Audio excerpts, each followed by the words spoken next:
Assalamualaikum warahmatullahi wabarakatuh. Selamat bertemu kembali dalam pembelajaran berbasis online.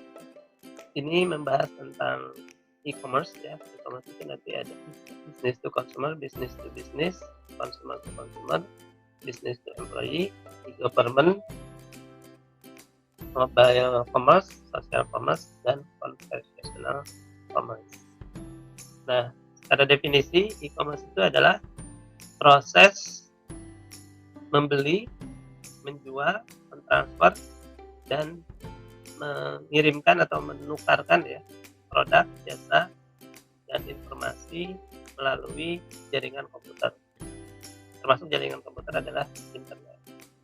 Nah, tapi selain e-commerce ada istilah kedua yaitu e-business. Nah, kenapa harus ada istilah ini? Karena dia akan mencakup lebih luas daripada buying, selling, transferring, and exchanging produk itu ya. Dia termasuk servicing customers, collaborating with business partners, performing electronic transaction within organization. Termasuk e-government ya, mungkin masuk di sini nih, di electronic business. Karena kan di government tidak ada pembelian, tidak ada penjualan, tetapi ada servicing employee. Bagaimana employee lebih mudah melaksanakan pekerjaan-pekerjaannya ya, untuk terkait pemerintahan. Contoh e-learning, belajar bagi karyawan secara online. Nah, ini sudah cukup marak di masa COVID-19 ini ya, online learning ini. Nah, tetapi sebetulnya banyak juga online learning yang disediakan di luar kantor kita kan, berarti masuknya ke e-business secara luas lagi ya. Kalau e-government kan yang disediakan oleh kantor kita saja. Nah, seberapa ekstensif ya suatu e-commerce itu bisa dilihat dari degree of digitization dengan adanya aplikasi e-commerce ini. Nah, jadi ada e-commerce yang sifatnya nanti kita bahas ya, hanya menayangkan produk saja gitu kan, katalog gitu ya. Nah, tetapi untuk melakukan transaksi kita diarahkan untuk datang ke toko. Nah, jadi ini belum e-commerce yang full ya, tapi baru campuran. Nah, ini saya pernah juga mempelajari dulu ya. E-learning juga sama, ada yang spektrum dia, macam spektrum. Jadi spektrumnya itu adalah dari yang paling minimal digitalisasinya sampai yang paling maksimal. Jadi kalau yang maksimal ini tidak ada lagi tatap muka di kelas. Jadi kita tatap muka pun dibawa secara online. Nah, dulu saya berpikir agak berat melaksanakan ini gitu ya. Dulu tahun 2011 itu kita sudah mulai itu di saya dulu pernah penempatan di Diklat Anggaran Perbendaharaan ya. Jadi sebagai TU terus jadi kasubdit program. Nah, itu sempat menyiapkan e-learning dulu masa awal-awal kita belum ada di kantor-kantor lain, kita pernah nyiapin. Nah, yang kita siapin itu materi-materi itu kita, karena dulu mungkin internet itu masih sangat berat ya, masih nggak sekencang sekarang gitu. Jadi agak nggak kepikir dulu bahwa media belajar video ini bisa di-upload di internet. YouTube juga mungkin tidak semarak sekarang. 2011, 2012. Itu masih kita bahan belajar itu kita bagikan lewat DVD. Jadi kita syuting, masukkan ke DVD videonya, kita bagi DVD itu ke peserta itu ya, kita kirim-kirim peserta daftar lewat email, kemudian kita buat web based interaksi pembelajaran ya, berbasis web aplikasi, tetapi di situ hanya bisa chatting saja, kemudian upload PowerPoint saja ya, tidak sampai ke video pembelajaran berat. Jadi luar biasa ini dalam waktu 3 4 tahun ya, kemudian berubah cepat sekali ya. 2012 enggak, 6 tahun ya, 2020 ini sekarang video itu sudah mudah saja masuk ke internet, sehingga pembelajaran berbasis online e-learning yang tadi dikatakan saya bilang spektrum ya, dari 10% misalnya yang online-nya sekarang bisa 100% ya. Kuliah kita sekarang bisa dikatakan sudah e-learning 100%.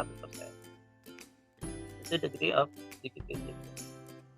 Nah, tetapi memang dari dulu juga sudah ada, kalau e-learning ya, apakah efektif atau tidak gitu, itu banyak kajian menyampaikan bahwa tidak ada mekanisme cara ya pembelajaran yang bisa lebih unggul efektivitasnya dibandingkan pelajaran atau tatap muka, proses tatap muka pembelajaran di kelas. Karena kalau di kelas itu kelihatan ya. Sekarang sebetulnya kita bisa tatap muka ini. Saya bisa minta ya teman-teman tayangkan foto masing-masing gitu ya. Perhatiannya seperti apa begitu videonya gitu. Nah, tetapi kan terbatas ya, layarnya cuma satu.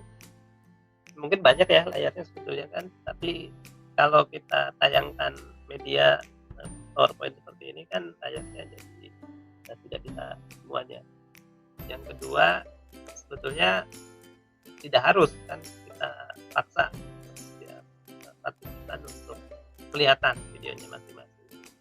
Karena salah satu keunggulan lain kan sebetulnya e-learning itu kita bisa mengikutinya dengan santai. Ada kasus itu di Kanada atau di mana ya, rapat kabinet ada menteri yang sudah sepuh sih barangkali ya, 60 tahun, jadi dia kamar mandi dulu terus keluar, mungkin dipanggil atau apa, terus iya gitu ya, tanpa menggunakan baju, itu kelihatan tuh, jadi viral ya. Nah itu apa namanya, saking proses online ini santai, saking santainya kadang-kadang kita melupakan ya, kondisi pribadi kita jadi terekspos. Makanya terus ada meme juga ya, orang kerja WFH katanya ya, pakai meja, pakai dasi gitu ya, bawa tas tapi celananya pendek semua, sama-sama berlima. Nah ini sebetulnya contoh tingkat e-commerce yang kedua itu dilihat dari brick and mortar organization. Nah ini istilah ya, kalau letterlock sebetulnya kan juga ada artinya ya, dan saya juga sempat pas awal baca itu, saya pikir buku ini mengutip salah satu perusahaan ya. Ada kan sekarang perusahaan semen namanya Mortar ya, pernah dengar brick itu kan ini ya, bata-bata aja. Mortar mungkin semen ya, semen yang model sekarang ini yang cepat nempelnya. Nah, tetapi ini bukan harfiah. Jadi brick and mortar ini maksudnya in traditional commerce both dimension are physical, purely physical organization. Ya. Jadi mortar organization ya. Jadi seperti perusahaan yang menjual bata dan semen ya, dia hanya fisik, tidak ada kaitan dengan online. Nah, kalau yang penuh di e-commerce disebut virtual organization atau pure play organization. Nah, yang di tengah-tengah atau partial e-commerce itu sering disebut juga sebagai click and mortar organization. Jadi tidak brick, tidak bata fisik gitu ya. Tapi ada kliknya, ya kliknya itu berarti dia sudah online, dan ada mortarnya gitu ya, ada yang sifatnya fisik ya. Jadi diistilahkan menjadi click and mortar. Jadi bedanya sekarang bisa antara click and mortar atau brick and mortar ya. Jadi brick and mortar itu berarti fisik sepenuhnya, tidak online sepenuhnya, jadi masih toko-toko tradisional gitu ya, yang kita belanja ke sana tanpa pesan melalui internet terlebih dahulu, berarti dia brick and mortar. Tapi kalau kita pesan saja dulu, melihat-lihat katalog ya di sana. Nah, saya juga contohnya misalnya Dell, katanya dibilang kalau di contoh-contoh di sini dia sudah full online ya, membeli laptop itu langsung milih di situ, Dell-nya menyiapkan aplikasi e-commerce-nya di situ gitu, dan kita bisa langsung membeli ke Dell-nya itu ya. Padahal Dell-nya itu kan produsen, bukan distributor. Kalau yang lain saya tahu kan, misalnya saya pernah nyari AC gitu ya. Nah itu di situ baru sebatas informasi produk ya, jangan sampai kita bisa beli. Nah untuk belinya dia ngasih informasi di mana tempat pembelian.